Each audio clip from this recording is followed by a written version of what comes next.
the Sci-Fi Channel and Alien Voices proudly present a Halloween trilogy, beginning now with Rudyard Kipling's The Mark of the Beast.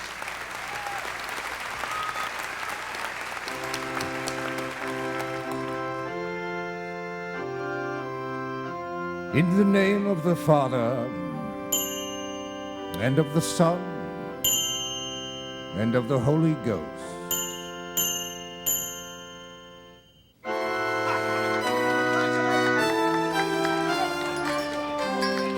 We had lost touch, Strickland and I, after I left the regiment, so I was surprised to receive an invitation to his wedding. It was not until later that evening at the banquet that the memories of our horrifying experience came flooding back. At the center of the banquet table was a roasted calf, its glazed eyes retaining the last anguished recognition of its own demise. The chef placed a long, sharp knife against the calf's neck, and in a single stroke, the head fell neatly from the torso, oozing rivulets of blood onto the white tablecloth, and all the while its sad eyes stared at me. It was then that I felt Strickland's gaze from across the room. His face was ashen, his hands trembling. He had the look of a man wrestling an inner demon. Of course, I knew just what he was thinking. The monkey god, and how its eyes glowed red in the instant before the leper pounced, but I'm getting ahead of myself.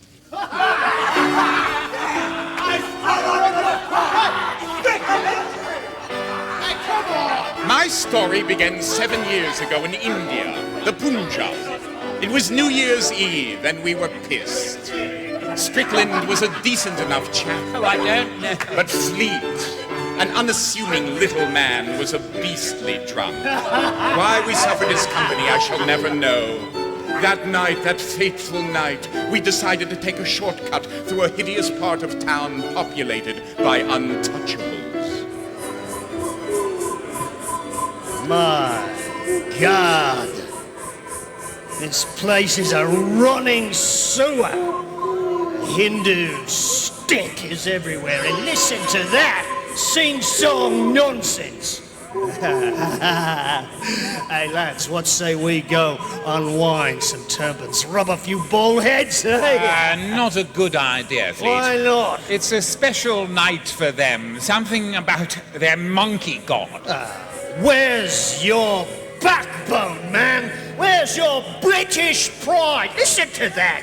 Secret midnight ceremonies to monkey gods. It's the 19th century, for God's sakes. Bakshish, Sahib, bakshish. You push off, you ignorant mongoose.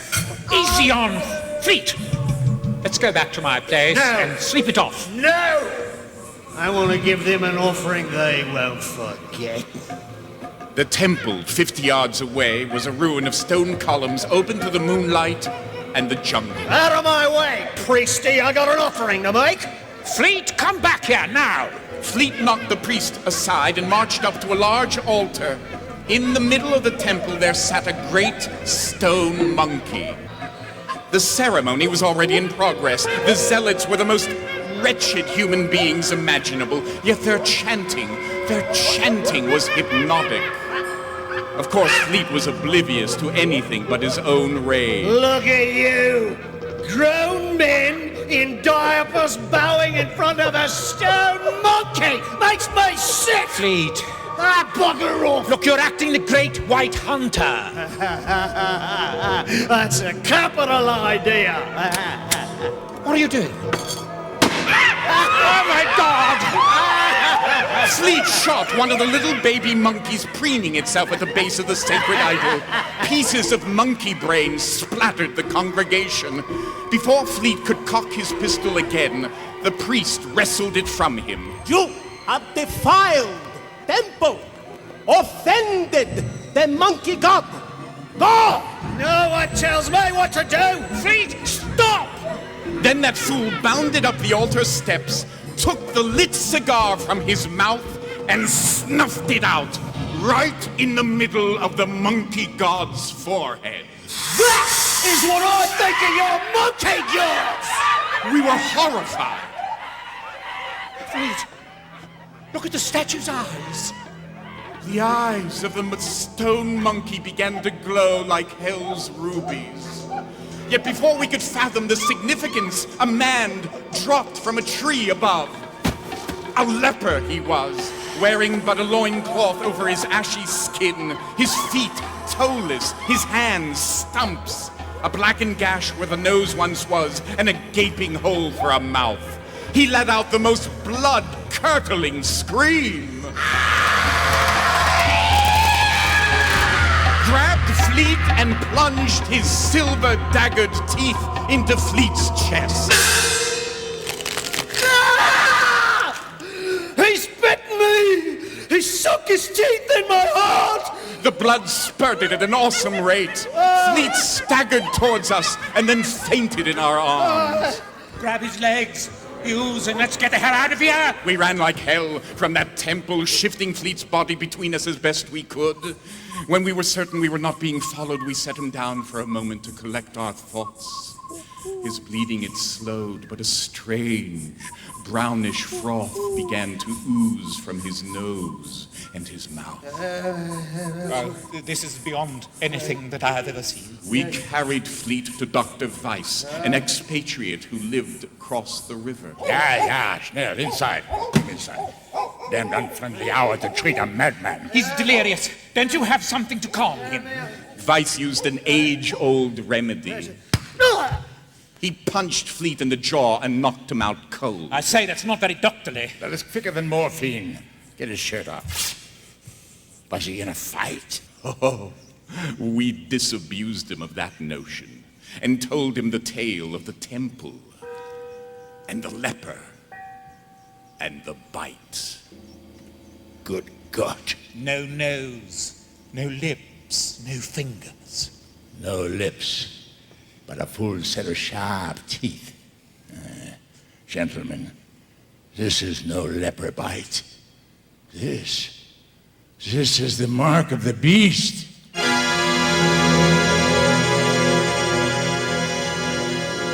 We looked at him in total ignorance. What did he mean, the mark of the beast? We then watched as Weiss prepared an ointment of alcohol and camphor. And when we saw it hit the wound, the bubbling and searing jolted Fleet back into consciousness. I'm hungry. What's to eat? Hungry? We looked at him agog. Hungry? At that moment, the good doctor's cat crossed the threshold of the front door. Here, kitty. Fleet flung himself on the hapless creature with ravenous abandon. What are you doing? What are you doing to my cat? In seconds, Fleet bit open the poor creature's throat, then turned it upside down, and with the nail of his index finger, unzipped the cat's belly and feasted on its innards. My God, what is to be done here? The only thing now is to restrain him.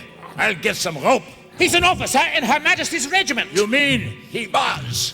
He still is. Fleet is a good man if he stays away from drink. Are you crazy? You listen to me, you twit. Whoever he was, he's gone now. Do you understand? He's gone. I say we truss him up and sit tight. Maybe, just maybe, he'll survive until the morning. How dare you! Shut up! You do as I say. Our lives depend on it. Oh, it's tasty. We waited until Fleet had finished dining before luring him to sit in a large chair in the center of the room. Young cat's a tasty treat it is, but it's really more of an appetizer than a main dish. Oh, now raw monkey brains. Oh, sauteed in blood. Oh, that's delicious. Salty, fresh, tanky. Oh, there's nothing better. Nothing.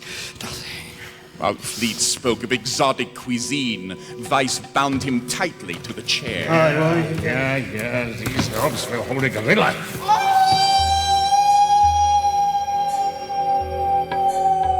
Just then a howl pierced the night.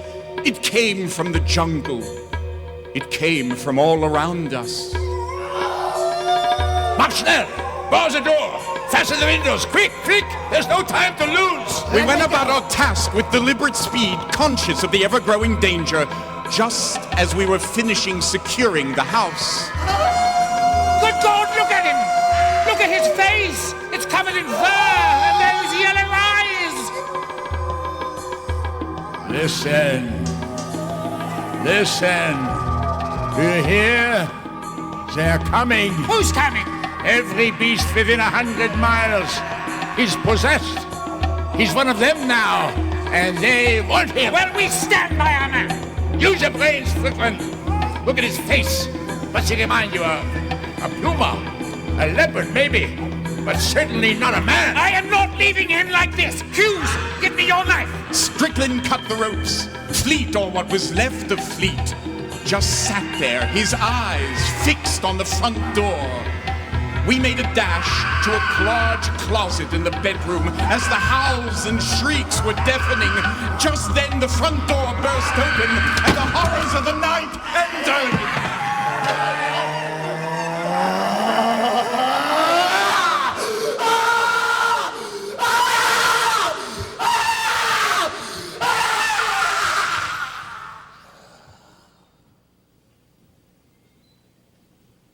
At dawn, we emerged from our hiding place to find the room a shambles.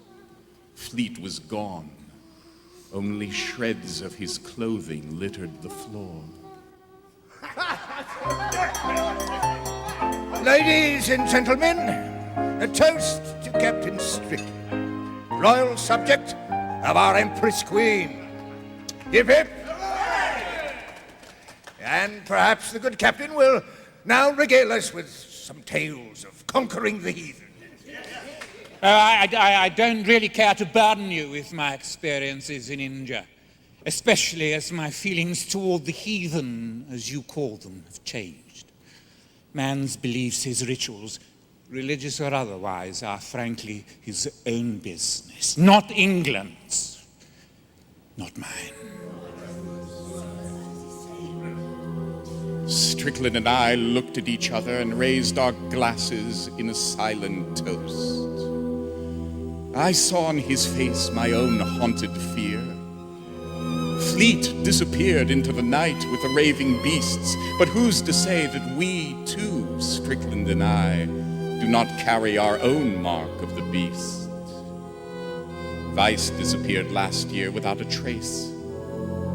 And every day, wherever I look, the beast is all around me.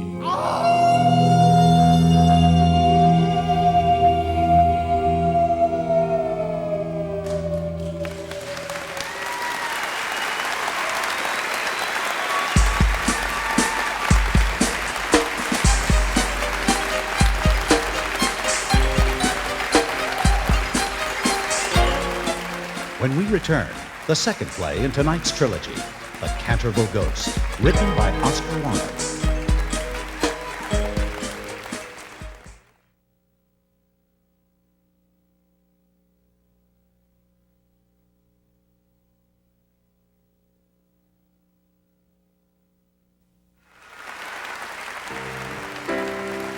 And now, The Canterville Ghost by Oscar Wilde.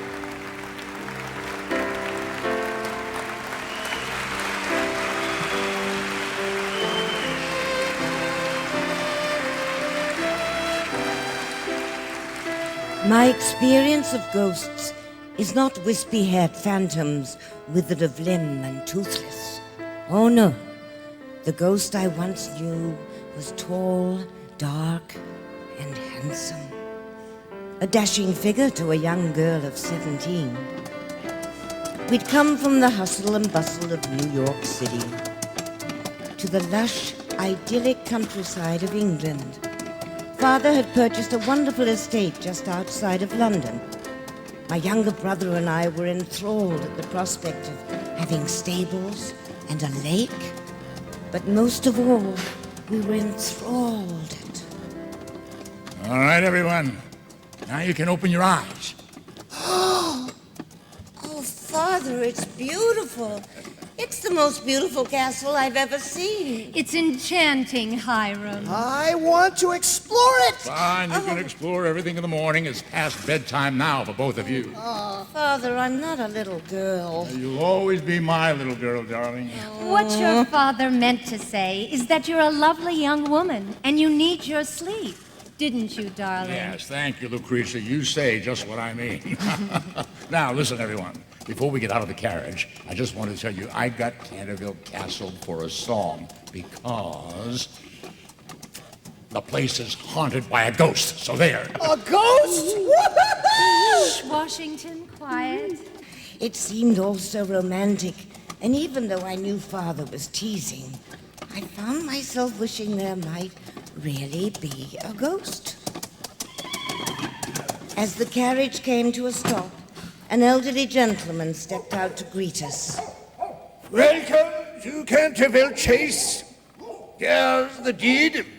You now have full possession of the castle. Lock, stock, and ghost. My dear man, if we find a ghost, I'll whisk him back to the States and put him on tour with P.T. Barnum. We'll see. Just then, Mrs. Umney, a cheerful, bustling woman, came out to fetch us. Oh, well, bless me now. You've all arrived safe and sound. Come in, come in. I've supper waiting, and your beds have been turned down. Thank you. You must be the main housekeeper. Yes, Mum, the only housekeeper. No one else will stay. Castle's haunted, as you've heard, I'm sure. But come in, come in. Mrs. Umney had prepared a delightful supper in the library, but just as we sat down, Mother noticed a large spot on the carpet next to the fireplace. Oh, my. What's that? That, well, it'd be blood, Ma'am. Eleanor de Canterville killed dead on that spot by her husband Simon in 1575. Well, that'll never do. Can't have bloodstains on the carpet. Mother, I can get that stain out. Really? And in a jiff, too, with Pinkerton's agitating detergent. Good thinking, my boy. Be prepared is what I say, huh? Just as Washington finished scrubbing away the spot, There, just like new. a most unusual thing happened. Oh, Miss Umney seems to have fainted. Oh, what a shame. And I was about to offer her a raise. How does 20 additional pounds a year sound, Mrs. Umney? Oh, that'd be lovely, sir. What with the ghost and all. Well, I best push off. Don't like staying in the house past 8 o'clock. Now, remember, prop a big chair against your door before you go to sleep. I'll be back in the morning. And thank you, sir, for the raise. Yeah. Later that night, when my mother and father were sleeping, Hiram, yeah. you're snoring again. What would you say? No. Dream more quietly, darling. Oh, but I wasn't dreaming. No,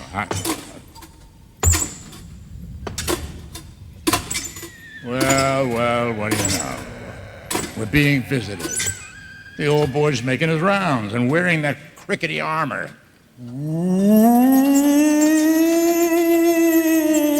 Washington, Right here, Father. are you ready with that pea shooter? Ready. Aim, fire. Oh, gotcha. You see that right in the holes in your helmet? Watch. Ow, gotcha again. All right, that's it. Now listen here. We can't have you clanking about the castle interrupting our sleep. Can't have it. I have something that might be of benefit to you as a product of good old American know-how. It's called Sidewinder's Oil. Now here's a squirt here, squirt there, and you won't have to be creaking down these halls anymore. I'll leave the bottle on the banister. 99. Whoa, just a minute. By the way, I think you're overdoing the moaning a bit. Just a friendly suggestion.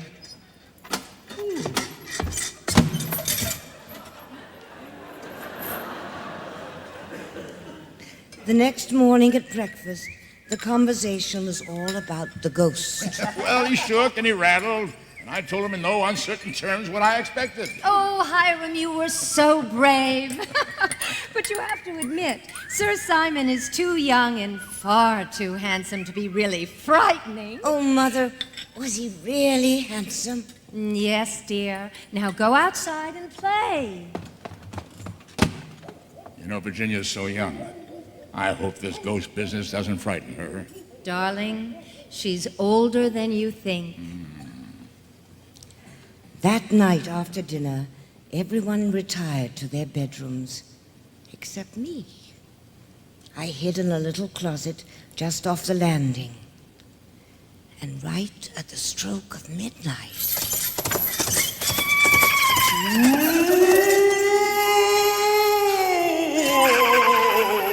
Rise, you scabs of humanity, or I'll snatch you from your downy sleep, attach you to my steed's withers, and drag you down the steps. Washington Otis, present your ranted carcass. Here I am, Sir Simon. But look at you. That costume is just plain silly. No one's afraid of a knight in armor anymore. Hey! You want a pillow fight? You pestilent little runt! Your days are numbered. No. On the contrary, Sir Simon, your days are numbered. Now get out of here and take your tin cans with you.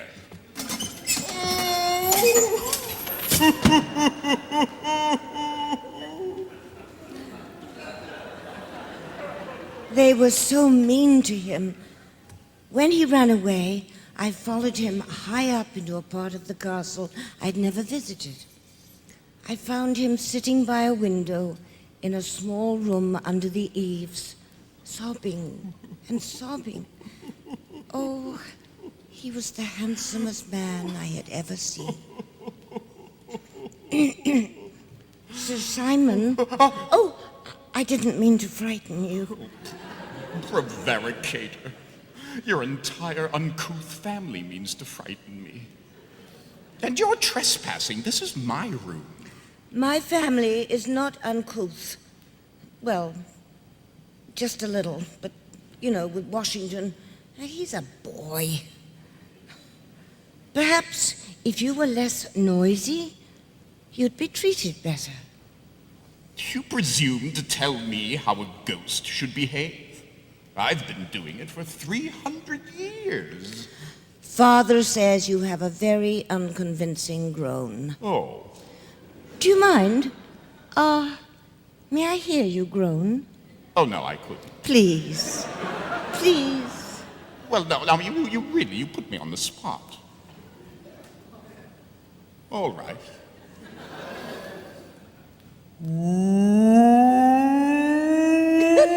Oh, sorry. Oh, even you. Oh, he was so very sad.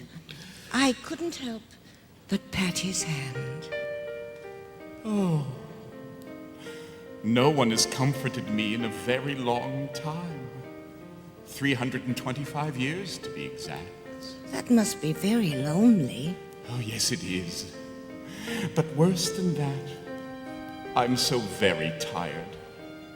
Now, you won't tell anyone I said this, will you? Cross my heart and hope to die. Oh, you're far too young and far too beautiful to die.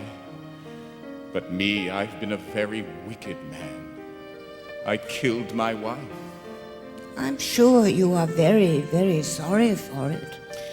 And I've despised myself with these 300 years. Such a long time, without a rest.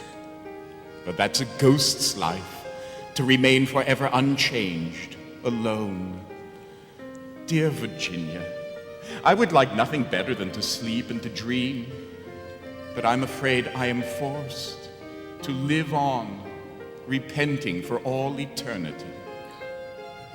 And so the hours flashed by as roses in autumn. He poured out his heart, and I mine. And as the crystal moon rose, he whispered the saddest words to me. I want to die. Oh, Sir Simon, I don't want you to die. I do want you to find peace. It is said that even a ghost may die if one truly good person pardons him, even for a moment. It was so easy to pardon him, for I loved him. I told him so. And he bowed low, kissing my hand. Winds began to blow, and we descended into a dark, lonely tunnel where appeared the most frightening creatures. At last, we came upon two giant black doors, death's doors. Suddenly, the doors were flung open, and there stood the angel of death, opal-winged, with eyes bright as suns. I sank to my knees in prayer. So, you have come at last, Simon de Canterville. Your escort is pure of heart, and I see that she pardons you. Have mercy on his soul. It is done, child. Now, I bid you both enter. No! No, she must be allowed to return to the living. No one who sets eyes on the angel of death returns. But Virginia must be the exception. And he moved toward the angel and whispered words in his ear I could not hear. The angel relented. Sir Simon then pulled me up into his arms and kissed me. The next thing I knew, my family was all about me. Oh, darling, Virginia, you gave us you such a frightened us, scare. Virginia. Where have you Sir Simon will haunt us no more, Father. What great secrets have you witnessed, child? God has forgiven Sir Simon at long last for his terrible sin. Oh, and Father, I am no longer a child. Oh, indeed. I can see that with my own eyes. A few days later, on the most beautiful hillside, we laid Sir Simon to rest. We lowered his coffin into the earth under a large tree where the grass grew long, the moon shone bright, and the nightingales sang. Peace at last. The following spring, I married the young Duke of Cheshire. I was very happy. My husband and I stayed on in the castle and watched our children grow. Though I've traveled the continents, I always return to Canterville Castle because it is there I find the greatest contentment. Sometimes, when I'm alone in that secret turret room, I wish that Sir Simon would make one last visit. I want to tell him what it was like, walking back through the doors of death. And to thank him for giving me the greatest of gifts, living and loving. But I suppose that soon enough, I'll be able to deliver those words of gratitude to my dear, dear ghost.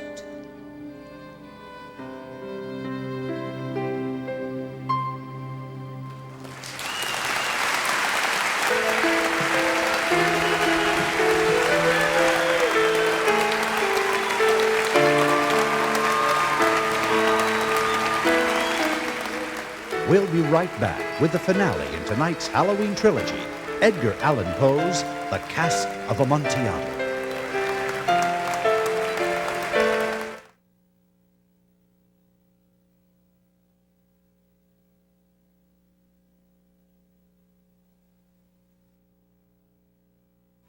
Welcome back for the finale in tonight's Halloween trilogy, The Cask of Amontillado by Edgar Allan Poe.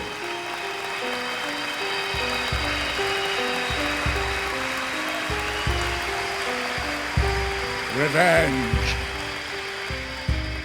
Revenge. Sweeter than wine. More alluring than gold. More consoling than love. Vengeance will be mine this very night. Vengeance against someone I hate. Hate with every fiber of my being, who has heaped ruin on my family and impoverished the great Venetian house of Montresor. This night, he will be repaid. Now, at last, my years of waiting have come to an end, and every offense, humiliation, and outrage I have registered in my memory's ledger will be accounted for by that most depraved liar and cheat, that foulest fool, that despicable... I will have him tonight. Old man, please, hurry. I'm already late, meeting my dear friend, Signor Fortunato. Fortunato? The jolliest wine merchant in Venice. Not an hour ago, I ferried him to San Polo. Oh, what good fortune indeed. Is he not a wonderful fellow? Si, senor. He is the most generous of men. This evening he paid me a fistful of gold. My family prays for him daily. He is an angel. An angel? Not yet. Your stop, senor. Campo San Polo. There's something for your labor, signore. Grazie. May the Lord keep your soul safe. The Lord can keep my soul as long as he pleases. I have no need of it. Ah, look who approaches, and with one of the most painted whores in the city.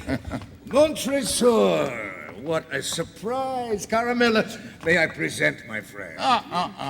Your great, dear friend. And if only I had known you would be here tonight. You see, several casks of Amontillado have recently come into my possession. Amontillado? Well, how could you afford such luxury? And wishing to verify the sherry's purity, well, naturally, I would have approached you first. But you're always so busy. So I'm on my way this night to find Lucchese.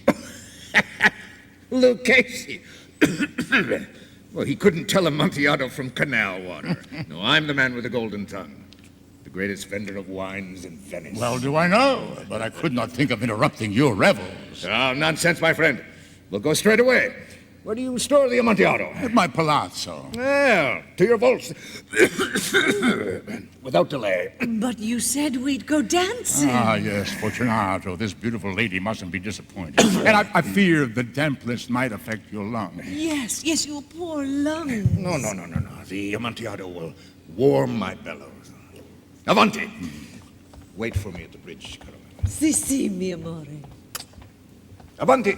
I made sure nobody followed me. Made sure no one was behind us as we hastened to my palazzo.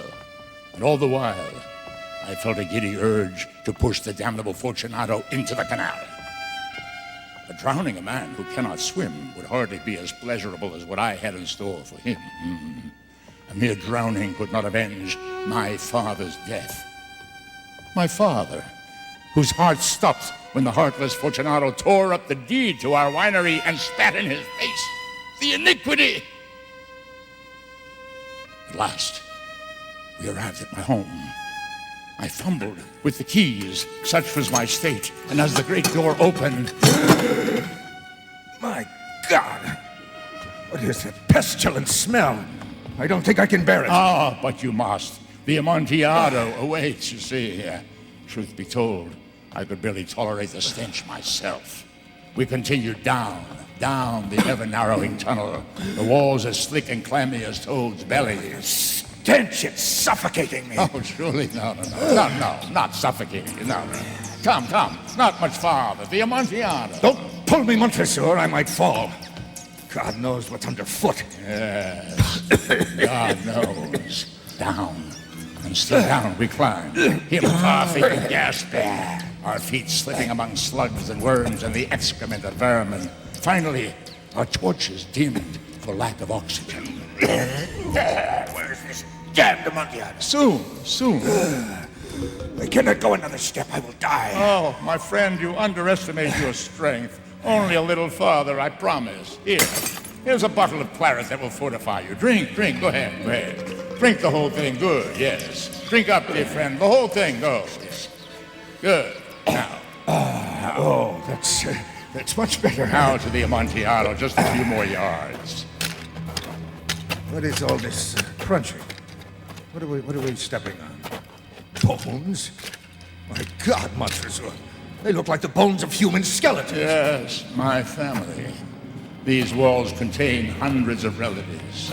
So good to be surrounded by family. So good. Your grandfather was a naive fool who paid for wine and got vinegar. He was the first, Montresor, to squander your fortune. Yes, I know. He was a very poor businessman. Oh, it was difficult at that moment not to take the jagged claret bottle and rip open his carotid. I could have sunk my teeth into his fat, putrid flesh. But now, surely you don't mean to impugn my family.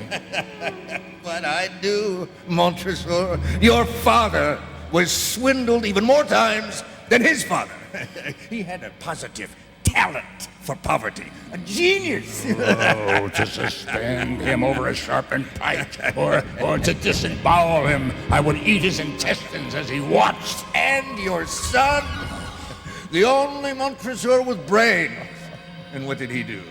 He bled your family of its last lira, and you watched. Ha! I feel for you, Montresor. I pity you, every member of your aristocratic family.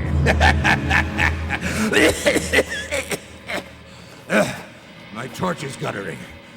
It's time to go back. My whore is waiting. Oh, no. We have just arrived, Fortunato. We are here. We are just in time. I can't see a thing. At last, we had reached a tiny alcove where some rusted manacles still held fast to the stone wall. Come, see, Fortunato, look what I have found. I giggled with insane joy, and Fortunato, ignorant of his fate, joined me in my mirth. Oh, what have we here?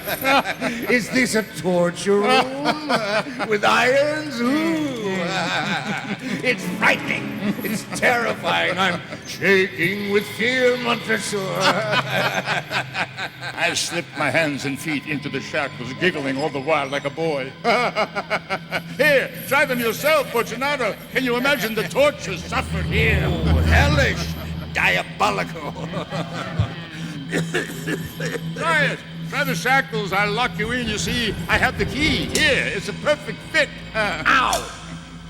Pinched my wrist there. Easy. I love a jest, but loosen me a bit, will you? Where are you going? Fetching the Amontillado. Hush, my friend. I only go for my tools. Excellent. Only get me out of these manacles first.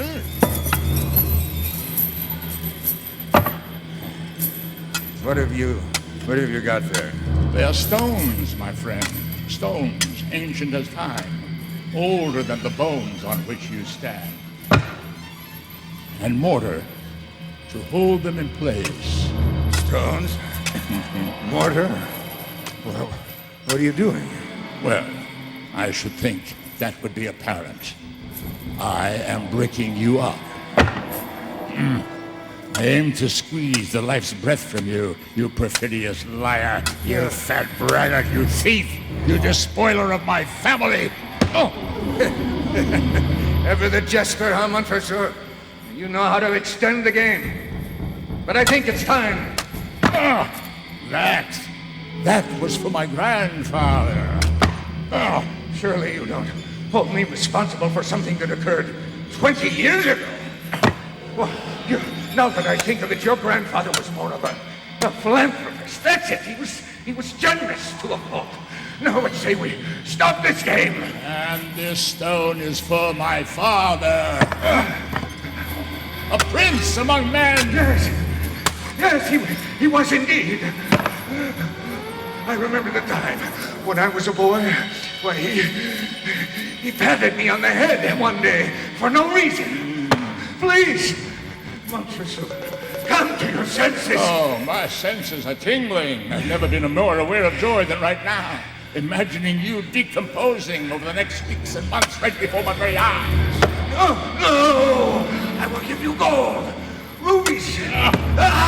For my only son, blameless, loving, who died because of you. Please, the air is so close. I beg you, I will do anything. Please help. I am helping you. I'm helping you along in your pilgrimage to hell. And may I say the work is exhilarating. Scream for me now.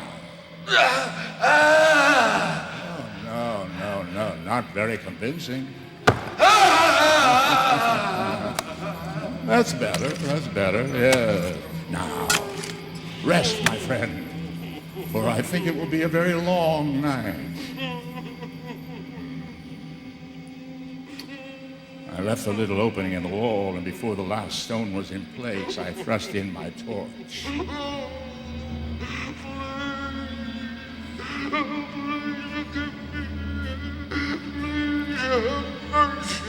Ah, peccato.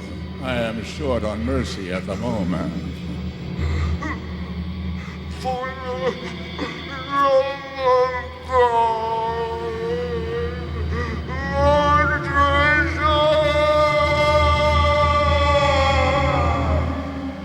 Alas, before the dawn of the following day, I placed my ear against the opening just in time to hear a little death rattle that signaled the end of my sweet revenge. It was followed by the most foul of odors. With napkin round my nose, I placed the final stone, plastered it in position, and then piled the bones of the Montresors in front of my dearest friend's tomb. And it was done. In pace requiescat. Rest in peace.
Build your own Alien Voices audio collection with these 4 two-hour audio productions, now available on cassette or CD.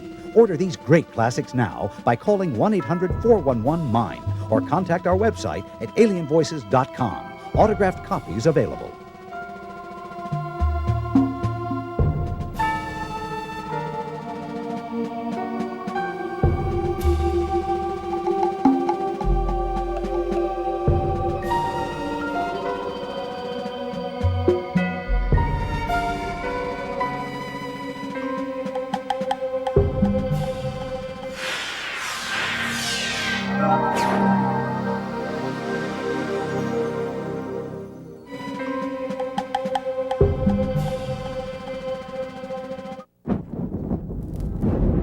Produced in association with the Sci-Fi Channel.